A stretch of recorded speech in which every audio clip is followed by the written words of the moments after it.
आप सबको मेरा प्रणाम, नमस्कार। मैं भाई सरकार, राष्ट्रीय टाइगर सेना का राष्ट्रीय अध्यक्ष हूं और हमारे साथ अरुण कुमार राय जी हैं, इरशाद खान जी हैं जो मुंबई कांग्रेस अध्यक्ष के विचार विभाग के अध्यक्ष हैं। और हम सब लोगों ने मिलके हमारी एक विचारधारा हमने बनाई है और एक ऐसी रणनीति बनाई है महाराष्ट्र के अंदर, जिस रणनीति से महाराष्ट्र के अंदर जो भी वोट चोरी हुई है उसके ऊपर हमने एक बड़ा आंदोलन करने की हम लोगों ने तैयारी की है। और आने वाले समय में हम आपके मीडिया के माध्यम से, पत्रकारों के माध्यम से हम जनता तक ये जानकारी पहुंचाएंगे कि वो कौन सी तारीख होगी जिस तारीख को यहाँ महाराष्ट्र के अंदर आजाद मैदान से लेके या मुंबई कांग्रेस जो ऑफिस है वहां से आजाद मैदान से लेके मंत्रालय को घेरने का काम करेंगे हम लोग, हम सभी पार्टी के लोग मिलके। और आने वाले समय में ये भारतीय जनता पार्टी की सरकार को खत्म करने का काम करने जा रहे हैं। और इसमें आप सभी जनता से मैं आग्रह करता हूं कि आप लोगों का साथ और सहयोग हमें पूरा मिले। और मैं आप लोगों से एक विनती कर रहा हूं कि ज्यादा से ज्यादा हमारे साथ आए और ज्यादा से ज्यादा हमारे साथ जुड़े। और ये वोट चोर गद्दी छोड़ का जो हमने एक अभियान उठाया है, हमने जो एक नारा लगाया है, इसमें इंकलाब जिंदाबाद के नारे के साथ आप लोगों को भी हमारे साथ हमारे सहयोग में आपको आना है। और आप लोग जनता से मेरा अनुरोध है कि आप लोग ज्यादा से ज्यादा हमारा साथ दें और ये भारतीय जनता पार्टी को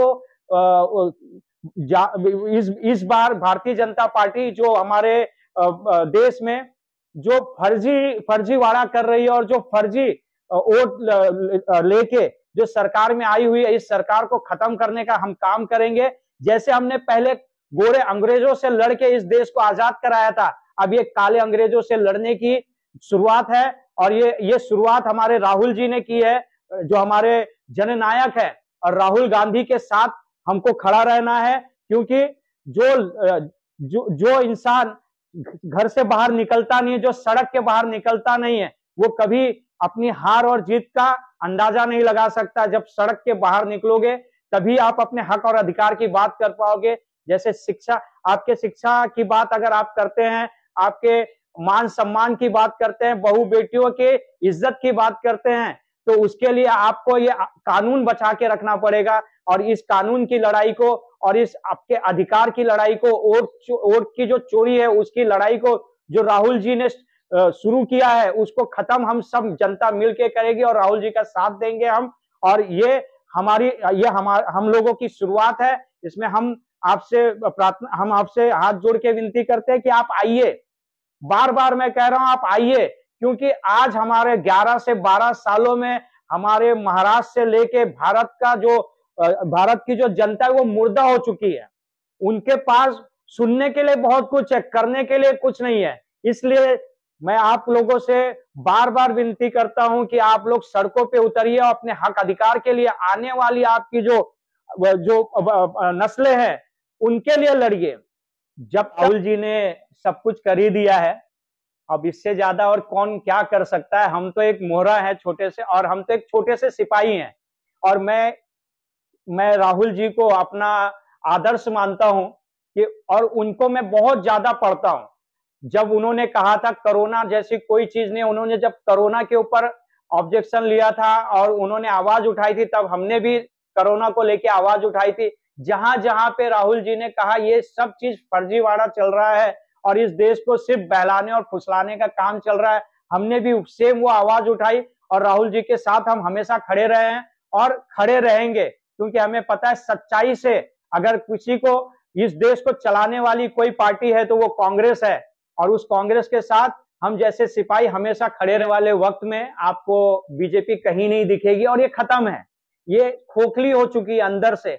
आप कभी सदन में आप नरेंद्र मोदी या अमित शाह को देखते हैं, राहुल जी ने तो सांसद में चलते चलते सामने से एक आवाज आई थी, वोट चोर गद्दी छोड़, और इनकी आवाज में इनकी जो है इनका चेहरा देखने जैसा हो गया था सांसद में। तो अंदर से खोखले हो चुकी है, इनकी पार्टी खत्म हो चुकी है। बस थोड़ा और समय का इंतजार करिए। मैं 2014 की मैं बात बताता हूं। 2014 में इनकी लहर थी, वो लहर के वजह से इन्होंने जो है वो एक उनका समय था। जैसे मैं लोगों को हमेशा अपने लोगों को कहता हूं कि किसी को कुछ नहीं आता, किसी को कुछ नहीं आता, सिर्फ उसका वक्त आता है, और जिसका वक्त आता है उसको सब कुछ आता है। वो उनका समय था, तो लोगों को लगता था कि इनको राजनीति आती है, लेकिन इन्होंने सिर्फ हिंदू और मुसलमान के ऊपर राजनीति की है, और गरीबों के और एसटी एससी ओबीसी के ऊपर राजनीति की है। कभी इन्होंने शिक्षा और अगर हम देखें कि आज जो जो डेवलपमेंट की बात होती है उस पर कोई राजनीति नहीं होती, मुसलमानों को कैसे आगे बढ़ाया जाए उस पर कोई राजनीति नहीं होती, और तो और बहन बेटियों के मान सम्मान की बात की जाए तो यहाँ पे कोई राजनीति नहीं होती। हम यहाँ पे जब भी हमने देखा है तो यहाँ पे सिर्फ तोड़ने की बात हुई है, जोड़ने की बात नहीं होती। कांग्रेस को नहीं, ये इस देश की जनता के फायदे के लिए राहुल जी ने किया है। ये राहुल जी ने कांग्रेस के फायदे के लिए वोट की चोरी का जो खुलासा किया है, ये सिर्फ पार्टी के लिए नहीं है, ये जनता के फायदे के लिए ये खुलासा हुआ है, और इससे सबसे ज्यादा फायदा इस देश की जनता को होगा, क्योंकि इस देश की जनता का हक और अधिकार छीना जाएगा।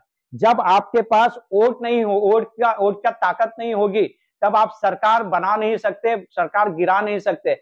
जब सरकार बनाने का और गिराने का अधिकार आपसे छीन लिया जाएगा तो सबसे ज्यादा नुकसान तो आपका ही होगा ना। तो इसलिए जनता को जागरूक होना बेहद जरूरी है। कांग्रेस है वो गलत है, आप फिर से इतिहास को पढ़िए।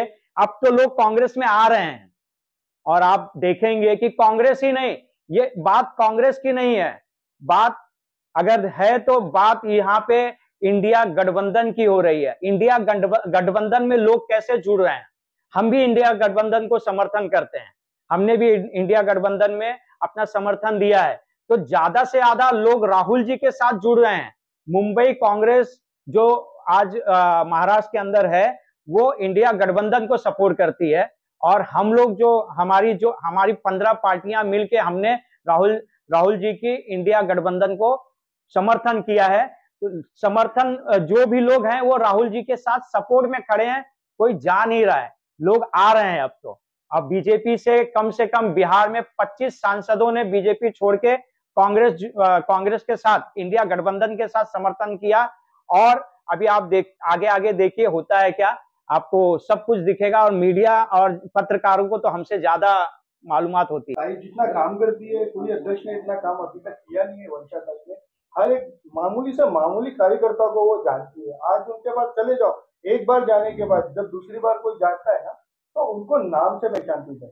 तो ऐसा तो मुझे तो नहीं लगता ऐसा कुछ होने वाला है, क्योंकि ताई की लहर में लड़ने वाले हैं मुंबई कांग्रेस, यहाँ से महानगर पालिका, और इंशाअल्लाह महापुर इस बार है ना कांग्रेस का ही होगा। और वो इसलिए होगा क्योंकि ताई ने इस बार कांग्रेस को बहुत मजबूत किया। ठीक है, आपने बोला है कि कांग्रेस छोड़ के कुछ लोग चले जा रहे हैं, उनके जाने से कुछ नहीं होने वाला। वो जो जा रहे हैं, बस ये सोचो कि नाव डूबते दिखते तो वो लोग कूद जाते, बस वो लोग हैं। लेकिन याद रखना, नाव आज भी समुद्र में चल रही है और वो किनारे तक पहुंचेगी। और जब वो किनारे तक पहुंचेगी ना, तो जितने भी लोग भागे हुए हैं ना, वो वापस आने की कोशिश करेंगे। लेकिन राहुल जी ने बोला है जो जाएगा वो वापस कभी कांग्रेस में उसको लिया नहीं जाएगा। मैं आपको इतना मजबूत किया है ताई ने। हर एक छोटी मीटिंग में, मेरी बड़ी मीटिंग में खुद वर्षा ताई आती है। ठीक है, और कहीं पे भी मीटिंग्स होती है, हमको बुलाया जाता है, वहां पर हमारे से राय मांगी जाती है। अभी हम लोग ने एक प्रोग्राम शुरू कर रहे हैं, हर वार्ड ऑफिस। ठीक है, कांग्रेस की हर एक वार्ड में ऑफिस होगी, वहां पे काम शुरू होंगे, और जितने भी मुंबई महानगर पालिका के 227 है, उसमें से ज्यादा 80% जीतने की कोशिश हम लोग मुंबई कांग्रेस से करवाएंगे। किया है उन लोग ने, तो वोट चोरी किया है। महाराष्ट्र का सीएम है ना, वो इलीगल है, और प्राइम मिनिस्टर भी इलीगल है। इसको बोलते हैं इलीगल, क्योंकि वोट चोरी से मतलब जो वोट चोरी किए उसकी वजह से ये आज सीएम बने और हमारे वो पीएम बने, वोट चोरी से बने। ठीक है, अगर यही सरकार जनता चुनकर आती ना, तो आज महंगाई ना बहुत कम होती। इतनी आवाज उठाने के बाद महंगाई कम क्यों नहीं होगी पता है? यही वजह है, क्योंकि ये लोग को मालूम है जनता के वोट से थोड़ी जीते लोग, चोरी करके जीते हुए। तो जनता का कम करके क्या मतलब है? पहली चीज तो ये। दूसरी चीज, हर चीज ये अडानी को दे रहे, अंबानी को दे रहे। आपने तो देखा है ना, हर चीज दे रहे। आज नवी मुंबई में 5000 एकड़ जमीन अडानी को, अंबानी को दे दी गई। ठीक है, ये कितने में देगी? 97 रुपीज स्क्वायर फीट। कोई गरीब आदमी को दिया इन्होंने? अगर ये गरीब आदमी को मिलती तो गरीब आदमी अपना एक घर बनाता वहां पर, लेकिन नहीं, क्योंकि इनके दोस्त है ना अडानी और अंबानी, चलाने वाले यही है। और पहली चीज तो मैं आपको एक बात बताता हूँ, इलेक्शन कमीशन मिला हुआ है, ये मैं आज खुल के आपके प्रेस कॉन्फ्रेंस में बोल रहा हूँ। वोट चोरी जो करवा रहे हैं वो इलेक्शन कमीशन है। राहुल जी ने बहुत सही बोला है दोस्तों। देखो आज भी मैं आप लोग को मैं यही बोलूंगा, आपने आने वाली नस्लें आपको पूछेगी कि डैडी आपने क्या किया जब वोट चोरी हो रही थी, तो आप चुप क्यों थे? क्योंकि वो टाइम पे तो घोरों से लड़ते थे ना गांधी जी। आज चोरों से लड़ने की बारी है, राहुल जी आप उठो। तो राहुल जी आज उठ गए, ठीक है। हम लोग को भी यही चाहिए कि राहुल जी का साथ दे और वोट चोरी से अपने आप को और पूरी महाराष्ट्र गवर्नमेंट को और इंडियन गवर्नमेंट को बचाए। क्योंकि अगर आप ये चीज को बचाएंगे तो ये इंशाल्लाह याद रखना, क्योंकि जितनी भी महंगाई बढ़ रही है, जब आम आदमी उठेगा ना तो महंगाई कम होना कंपलसरी है। लेकिन चोरी से वोट जीतेंगे ना तो आप कितनी भी आवाज उठा लो, कितने भी आंदोलन कर लो, महंगाई कम नहीं होगी।